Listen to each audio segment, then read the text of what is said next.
Hello guys, यो चाहिँ हिजोको हाम्रो सानो मिनी भ्लग है। यो चाहिँ हामी एभेन्यू घुम्न जाँदैछौँ होइन, हामी अलरेडी पुगिसकेका थियौँ।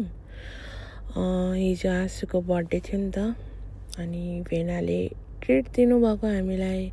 हेर न भाइ कति मक्ख परेर कुद्दैछ ट्रिट खान जानलाई, ल्याएर कम्ता हाँसेको छैन। अनि हामी चाहिँ जाँदैछौँ होइन। अनि आँसु पनि पुरा मक्ख, पुरा ट्रिट खान पाएर आज त। अनि म झन् मक्खै, हिजो मात्रै म नेपालबाट आएको, आज यहाँ घुम्दै खाना पाइरहेको छु भन्दै म मक्ख छु होइन। अनि ओरिजिनल भोइसमा चाहिँ किन नराखेको भने कता कता के बोल्दै हामी हाँस्दै हिँड्दैछौँ नि त, अनि त्यही भएर ओरिजिनल भोइसमा चाहिँ नराखेको गाइज होइन। अब हामी चाहिँ घुम्दै कहाँ पुग्यौँ भन्ने कुरा हामीलाई नै थाहा छैन होइन। एभेन्यू चाहिँ एकदम ठुलो मल हो के, कुवेतको सबभन्दा ठुलो मल हो। हामी चाहिँ त्यता चाहिँ हराउँछौँ उस्तै मान्छे चाहिँ होइन, तर धन्न हामी चाहिँ हराउँदैनौँ, किनभने हामी एकदम धेरै जान्नेछौँ नि त। अब हेरौँ है, यो गाडी चाहिँ मैले के भनेको थिएँ नि, यो गाडी मेरो हो, किन्ने कोही छ भने भन्दै म चाहिँ यसरी हिँड्दै थिएँ होइन। अनि यहाँ अब हेर्नु है, घुमाएको पनि कहाँबाट अरे, ए बाबा सिधै बाटो गए भए हुन्थेन। अब हेर्नु है हाम्रो भेनाले कहाँबाट घुमाउनुहुन्छ भन्ने कुरा। म पनि यतैतिर लागेँ, अब यतैतिर होला भनेर लगाएर। अब यस्तो नि हुन्छ, अब यहीँबाट घुमाइदियो खत्तम। अब सिधै हिँडिरहेको थिएँ नि त म। हेर्नु है त्यहाँ यो डिजेल रहेछ, डिजेल भन्दैछु म चाहिँ। डिजेलको पनि लुगा हुँदो रहेछ, हामीले त डिजेल त गाडीमा मात्र हाल्ने थाहा थियो है। अब आउँछ यहाँ डिज्नी स्टोर। अनि आँसुले चाहिँ भाइलाई के भन्छ, भाइ पुतली डल किन्दैन मलाई भन्दैछ होइन। अब डिज्नी स्टोर यस्तो ठाउँमा आएर डल किन्न सकिन्छ भन्दै थियौँ हामी चाहिँ। दुईजना दिदीभाइ चाहिँ डल खोज्दै गए अगाडि। अनि अब हामी पनि जाँदैछौँ। अब उसले मलाई हेलो भन्छ होइन, मैले नि हेलो भने।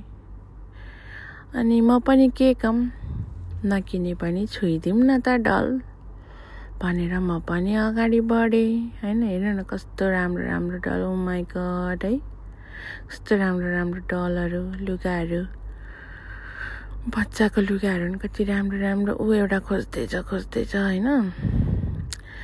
अब प्राइस अलि हाई भएपछि चाहिँ होइन यहाँ नकिनौँ जमजम भन्दैछ। हामीले त अघि भनेका थियौँ नजाने, यो हेर्नु न कस्तो क्युट, नि त कस्तो क्युट छ है यो मिकी माउस। अब प्राइस हेरेर होस् नकिनौँ भन्दैछ होइन। जम भाइ जम भन्दैछ।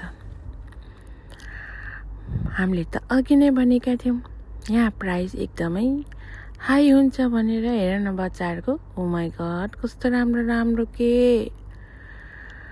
अब यहाँबाट आउँछ सेल्फी मिरर होइन, टक्क लाएर म चाहिँ होइन यसरी। भाइ अब एउटाले होइन टिकटक बनाउँछ फेरि यहाँ। फाइनली गाइज चपस्टिकले हामी चाहिँ रेस्टुरेन्ट पुगिसक्यौँ। हामीलाई नि खाना आउँदैन भन्छ नि को।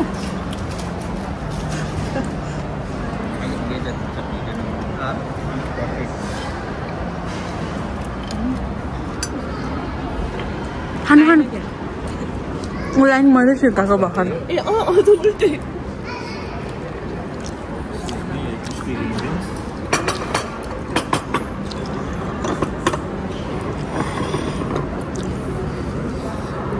यो बिन्स हो, यो कस्तो मिठो हुन्छ। यो चाहिँ यता पिठा हालेर त्यही भनेको एउटा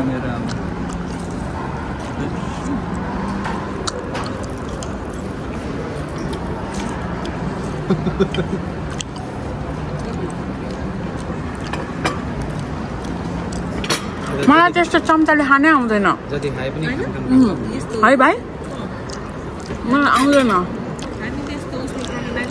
चम्चा त चलाउनै आउँदैन यार यस्तो उसले खाने बानी भएको मान्छे यस्तो गाह्रो छ क्या चम्चा त मलाई नेपालमा बसिन्छ कम गाह्रो भयो बरु हातले खाएँ चपस्टिक किन्नै पाएन नि त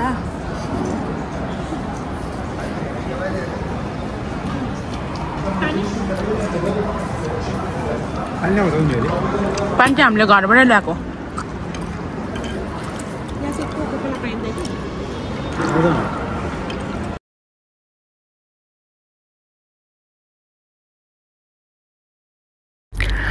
अब यहाँबाट फेरि हाम्रो चाहिँ खानासाना सकेर बाहिर निस्क्यौँ होइन अनि हेर्नु न आँसुको नाटक मुन्नी बदनाम हुई भन्दै हिँड्दैछौ चाहिँ होइन अनि म फेरि आफ्नै पारामा छु के पुरै 0.5 बाट भिडियो बनाउँदै हिँड्दैछु बाहिर के गर्नु भन्दै घरि तल घरि माथि घरि अगाडि घरि पछाडि गर्दै फेरि नाटकीहरूको नाटक सुरु भयो बाटो काट्ने स्टाइल है त्यो चाहिँ हाम्रो बाटो काट्ने स्टाइल भन्दै देखाउँदैछ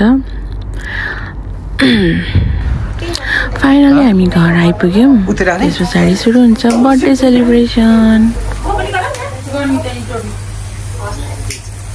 Happy birthday to you.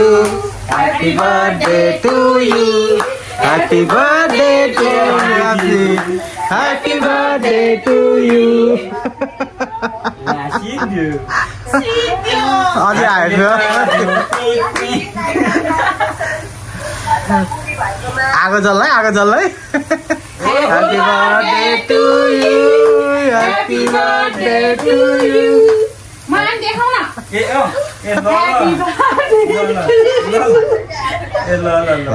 मलाई त देखाउँदैन है मैले देखाएको छु नि होला होइन त्यो दादा देखाउनु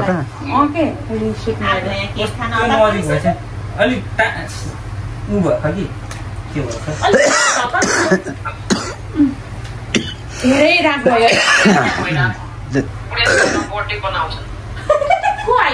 डन आयो डन राजाको राजा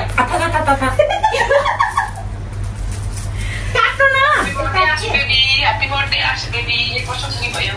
Thank you. भेना आउनु पर्ला यो मोबाइल Happy birthday. त्यो ढोका खोलिदियो थ्यांक यू भन्नु म ह्यापी बर्थडे आशु बेबी भन्दैछ Thank you मेरो डन बेबी. सुन्यो डन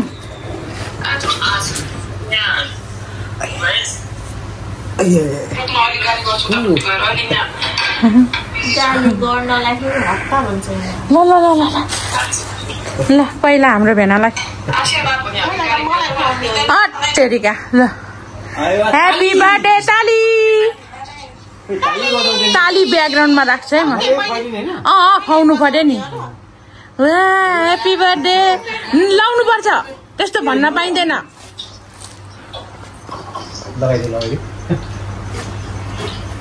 काट्नु परे नत्र म त यस्तो चिप्काइदिनु न ए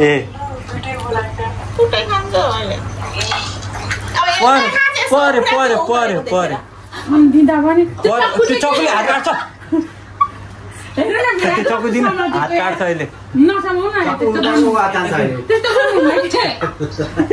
त्यो त पाएन लगाइदिनु हात समातेर बहिनी एकदमसँगले लाएरै छोड्नु पख लाउनै पख ठिक टु यु आजको मेकअप खर्च गयो कौन है ये यहाँ से आते ये लोग गौर से देखो फेरि नहुने दिदी ए नरुनु दिदी ओ ल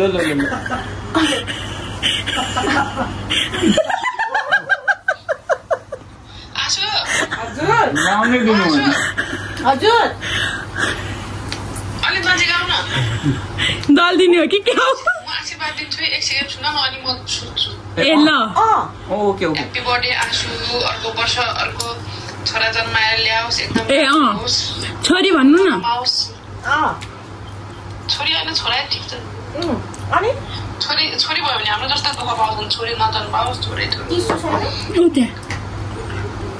दिदीलाई मुखमा लगाइदियो भने मेरो प्यान्ट बाँधे के चुप लागेको भए त त्यो कपालमा लाग्ने थिएन 1 वर्ष